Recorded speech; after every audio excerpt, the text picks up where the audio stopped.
Secrets have a way of ruining even the most beautiful relationships. From Brad Pitt and Angelina Jolie to Tiger Woods and Elin Nordegren, and even Bill and Hillary Clinton, many power couples have seen their marriages torn apart by hidden secrets from the past.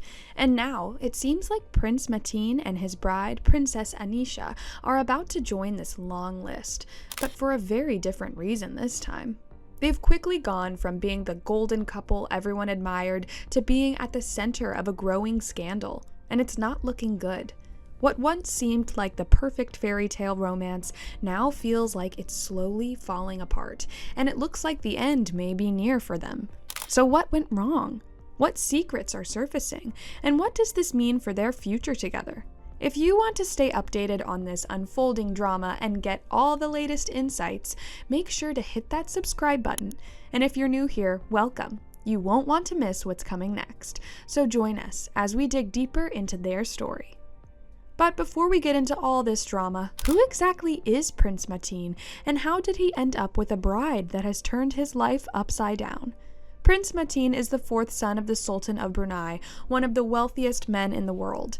His father, Sultan Hassanal Bolkiah, has an estimated net worth of around $25 billion, making him one of the richest monarchs on the planet. Born in 1991, Mateen has grown up surrounded by so much wealth, luxury, and privilege. I mean, what do you expect from a prince of one of the richest kingdoms in the world? But despite his royal upbringing, he likes to keep things low-key, shying away from the same attention other royals are desperately fighting for.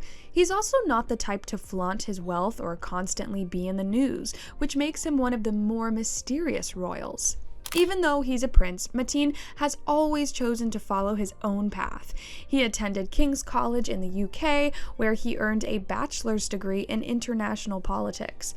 After that, he furthered his education at the School of Oriental and African Studies at the University of London, where he earned a master's degree in international studies and diplomacy. But Mateen's commitment to service goes beyond academics. He has also received military training and served in the Royal Brunei Armed Forces as a Special Forces officer. He's a Green Beret and holds the rank of Major in the Royal Brunei Air Force.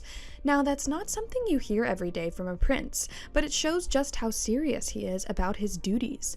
Aside from politics and the military, Prince Mateen has also a genuine passion for sports, especially outdoor adventures and physical fitness. He loves horseback riding, scuba diving, and even goes skiing from time to time. He's actually represented Brunei in polo at both the 2017 and 2019 Southeast Asian Games. And yeah, while his skills on the field definitely earned him attention, we'd be lying if we said his looks didn't turn a few heads too. But it's not just about being in the spotlight for sports. Prince Mateen is serious about fitness. He owns Jab Boxing Gym, where he's not only training but encouraging others in Brunei to live an active lifestyle. His gym has become pretty popular, especially with fitness enthusiasts in the country. On top of that, he's also a regular at charity sporting events, where he uses his platform to raise awareness and funds for various causes. In fact, one of the things that sets him apart from other royals is his active role in charitable work. Prince Mateen isn't just about looking good in a suit. He actively supports and runs programs that help his people back in Brunei, especially in education, healthcare, and disaster relief. Prince Mateen's foundation supports a range of important causes, from offering scholarships to students to helping the less fortunate in Brunei. He understands the struggles his country faces and has committed much of his time to making life better for those in need. But despite all of his impressive achievements and dedication to his country, it's his relationship with Princess Anisha that has brought him into the public eye, and unfortunately, not for the best reasons. While Anisha Isa may not come from a royal lineage, her background is far from ordinary. She comes from a well-respected family in Brunei with strong ties to both the business world and the royal court. Her father, Dato Seri Setia Isa, is a prominent businessman, while her grandfather, Dato Isa, holds the prestigious role of special advisor to the Sultan of Brunei.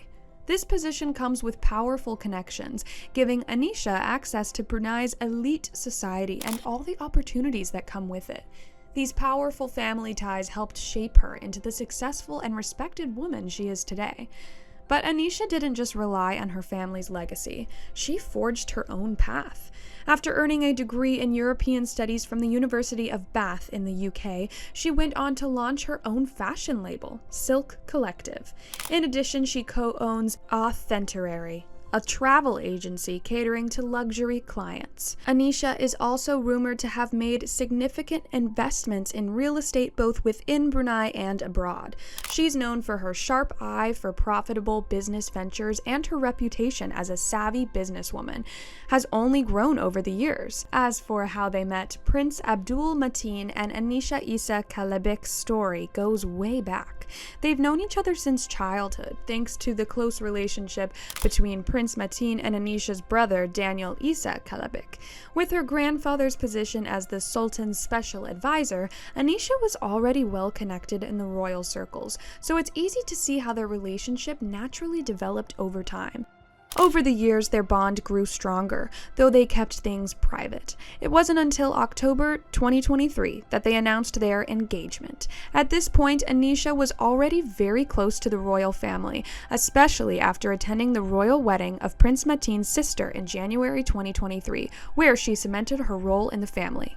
Their wedding took place in January 2024, and when I tell you it was nothing short of magical, believe me, it was. The celebration was an absolute spectacle.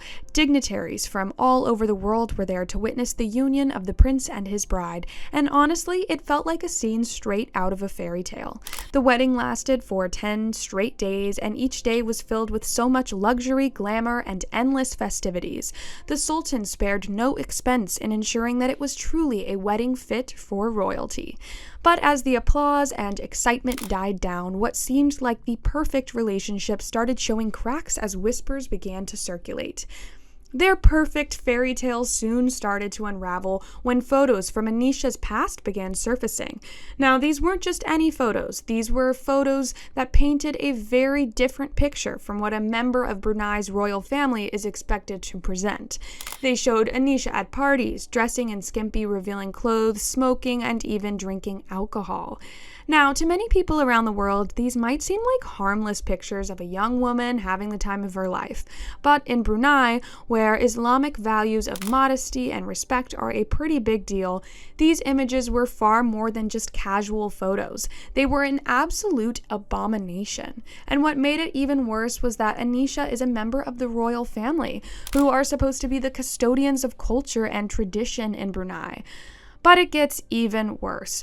While they were still reeling from the shock of the princess smoking and drinking, even more photos began to surface. Some of them showed Anisha in very intimate and compromising positions with different men, many of whom were later identified as past boyfriends. In a country like Brunei, where public displays of affection and relationships outside of marriage are strongly frowned upon, this came as a huge shock, especially for the wife of a prince. These images raised a lot of eyebrows, and the whispers only grew louder and bolder. People started questioning whether Anisha was fit to be a princess and if her past life could truly align with what was expected of her as a member of the royal family. It was a scandal that nobody saw coming, and it quickly began to overshadow what should have been the happiest chapter of their lives. For Prince Mateen, this was the worst timing ever. He was known as the charming, modern face of Brunei, the forward-thinking leader that his country needed. But now, his impeccable reputation was about to be destroyed. No thanks to the scandal surrounding his wife. What was supposed to be a dream come true had quickly turned into a really bad nightmare. People began to question his judgment. Why would he go ahead and marry someone with a past like that? Someone whose past doesn't align with Brunei's traditional values? What was he thinking? Maybe he wasn't so forward-thinking after all. Was he letting love cloud his judgment, or was this just one of those mistakes? Oh, and as usual, the media did everything to make everything even worse. Tabloids went into overdrive, tearing apart the young couple, digging up every shred of evidence they could find about Anisha's past. Every detail of her life was being scrutinized and dissected, making it impossible for the couple to escape the storm. On top of that, social media became a battleground. Some people defended Anisha, arguing that everyone has a past and deserves a chance to grow, while others couldn't stop stop criticizing her for tarnishing the royal family's image. It has been a really messy, exhausting time for the couple, and the pressure just kept building. Through all of this, the royal family has stayed quiet. This is most likely a strategic move to protect their reputation. In Brunei, discretion is key, and addressing the controversy directly would only give it more clout, making things worse. But staying silent comes with its own challenges. Without an official response, rumors have been running wild. People are wondering if the Sultan is quietly pushing Prince Mateen to take action and do something about the situation. Is there tension between the palace and the couple? And of course, the biggest question, what does this mean for the future of Mateen and Anisha's marriage? For Prince Mateen and Anisha, the future is unclear. It's no more just about love. It's about balancing royal tradition with personal growth. Anisha, especially, will have to figure out how to move forward, blending her past with her new life. We think this would not be easy, but she can make it work. Meanwhile, Brunei's people are paying close attention. For them, this isn't just random tabloid gossip. It's a major moment in their history. It's forcing them to think about tradition, change, and what they expect from their royals. Can the monarchy adapt without losing its roots? I guess we'll have to wait and find out. As we watch this story unfold, one thing is certain. This story is far from over. But whether it will have a happy ending depends not just on Mateen and Anisha, but on the entire nation. So what do you think? Can love and tradition mix in a modern world? Let us know in the comments below, and don't forget to like and subscribe to this channel. We'll see you in our next video. Ciao!